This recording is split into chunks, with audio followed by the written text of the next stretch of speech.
Job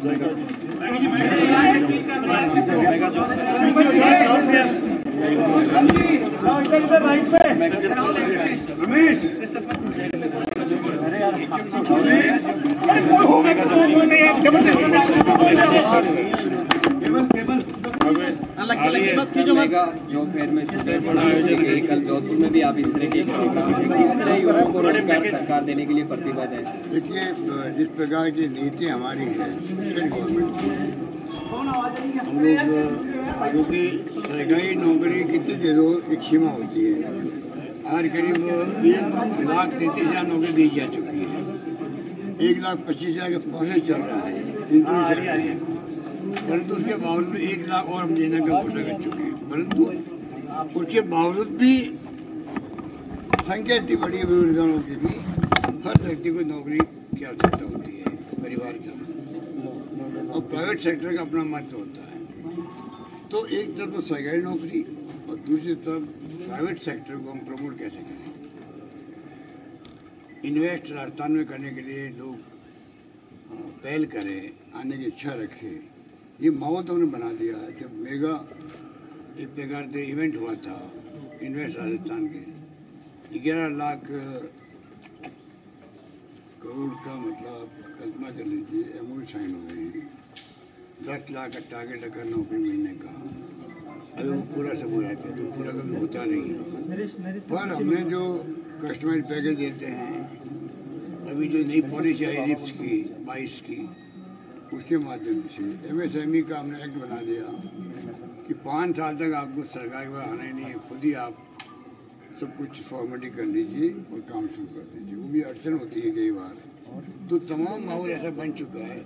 उसके कारण ये कंपनियाँ आ रही हैं इतनी संख्या में। कल जोधपुर में गया, वही काफ़ी कंपनी आई हुई थी, नौकरी दे रही है, 18 लाख पैकेज दे रही है बच्चों को। तो सारे बच्चों में बात जाके करिए, बहुत खुश हैं ये, इनको विश्वास है कि नहीं, ये जो माहौल बना है राजस्थान के अंदर उसका फ़ायदा मिलेगा। आने वाले वक्त में और ज़्यादा जॉब मिलेगी, कंपनी भी आएगी। और ये ऐसे फेयर जो लगे हैं मेगा जॉब फेयर, ऐसे फेयर हर जिले में लगेंगे, तो और लोगों को आसानी हो जाएगी नौकरी प्राप्त करने की। एक पेपर लीक हुआ, आपने एंटी चीटिंग बिल भी पेपर लीक तो देखिए आर्मी में भी होते हैं, हर राज्य में होते हैं, पर राजस्थान वो राज्य है जो कल पेपर लीक को उनको पकड़ लिया। राजस्थान लोग जेलों में बेबंद कर रहा है पेपर लीक करने वालों को। एकमात्र राजस्थान राज्य जहाँ लोग जेलों में सड़ रहे हैं, बाकी तो आप देखिए छूट जाते हैं लोग। तो हमारे यहाँ धीरे धीरे लोग समझ गए हैं कि यहाँ दाल गलने वाले नहीं हमारे, क्योंकि ये गैंग बन चुकी है। ये पूरे एक प्रकार से पूरे राष्ट्रव्यापी ऐसी इन्होंने बना लिया, गिरोह बना लिया है। ये अपने आप को एक्सपर्टाइज कर चुके हैं पेपर लीक कैसे हों, तो उसका हम यहाँ पे तो सफाई कर देंगे, आप निश्चिंत रहो। सर 93,000 भर्तियाँ होनी थी विद्या संबल योजना के तहत, आज स्थगित कर दी गई है। जो शिक्षकों की 93,000 भर्ती होनी थी विद्या संबल योजना के तहत स्कूलों में, उसको स्थगित कर दिया। आरक्षण उसमें नहीं रखा गया था।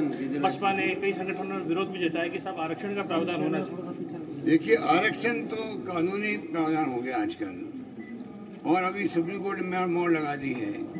तो आरक्षण की अगर मान लो कोई कैलकुलेशन में गड़बड़ हुई है तो ठीक हो जाएगी, कोई दिक्कत नहीं है।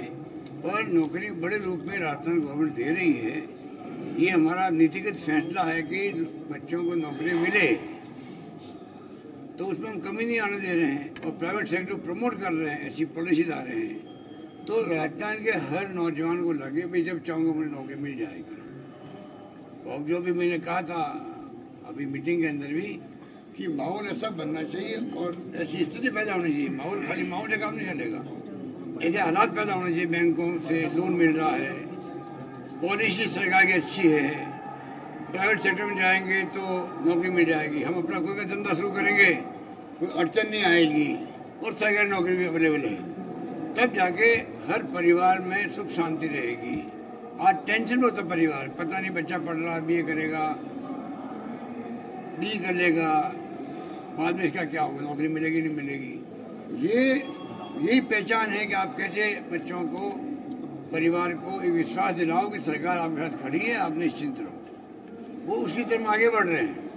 ब्यूरोक्रेसी की लगातार शिकायतें आ रही हैं कि नियमों में अपने हिसाब से मनमर्जी करते हैं, नियम बनाने में, नियम लागू करने में ब्यूरोक्रेसी अपने हिसाब से नहीं, ब्यूरोक्रेसी कोई मनमानी नहीं करती है, ना कर सकती है, ना कर सकती है। कौन करने देगा उनको? उनके खिलाफ एक्शन हो सकता है, कई बार हो सकता है कोई कमी रह जाए कोई कारण से, तो मैं उनको भी कह सकता हूँ 1,10,000 लोगों को हमने अभी जो कॉन्टेक्चुअल नया जो बनाया हमने नियम बनाया है, ये कोई कम बात है क्या? 1,10,000 जो कॉन्ट्रैक्ट पे काम कर रहे थे वो सब अब रेगुलर होंगे। वो समझ रहे, अभी भी वो नहीं समझ पा रहे कई लोग, तो हमारा एक्सपीरियंस खत्म हो गया। कोई खत्म नहीं हुआ है, उनकी कई शिकायतें भी है।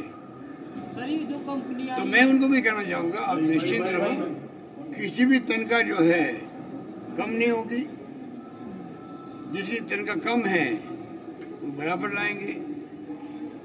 सोच समझ के नियम बना करके हमने इसको पास किया है। तो कॉन्ट्रैक्ट वालों को तलवार लटक रही थी, भाई बार बार हटा देते हैं, बार बार रिक्वेस्ट करो सरकार से लगाने के लिए, अब वो समाप्त हो गया। अब वो 1,10,000 लोग जैसे जगह निकलेगी तो वही अब नौकरी में आ जाएंगे। सर, गहलोत मॉडल पर कांग्रेस चुनाव लड़ रही है, आपको लगता है ये मॉडल अब मोदी सरकार को भी अपनाना पड़ेगा कभी न कभी? हिमाचल में ओपीएस कोई गलत मॉडल नहीं है, ये कांग्रेस का मॉडल है। कांग्रेस हर राज्य के अंदर, चाहे हिमाचल हो चाहे वो गुजरात हो। राहुल गांधी जी ने खुद ने ट्वीट किए हैं हमारी स्कीमों पर। आप सोच सकते हो कि कांग्रेस हाईकमान खुद ट्वीट कर रही है।